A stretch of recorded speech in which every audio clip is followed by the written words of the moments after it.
যার অন্তরে আল্লাহর ভয়, এ যুবক আল্লাহর গোলাম, এ নবীর উম্মত গো, যার অন্তরে আল্লাহর ভয় আছে সেই ব্যক্তি কেবলমাত্র মানুষের সামনে বলতে পারে, এই কপাল এই মাথা আমি আল্লাহ ছাড়া দ্বিতীয় কারোর সামনে আমি নত করব না।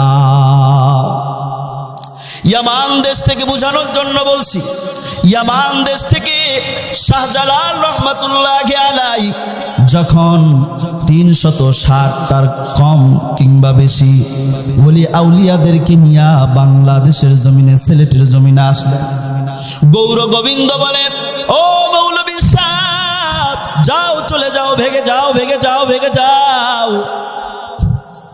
আল্লাহর ওলি তিনি ডাক দিয়ে বলেন, রে বেঈমান, মুসলমান সাহসিকতা নিয়ে যেই কদম, আল্লাহর ভয় অন্তরে নিয়া যেই কদম একবার সামনে দেয়, এই কদম কখনো পিছনের দিকে আর দেয় না।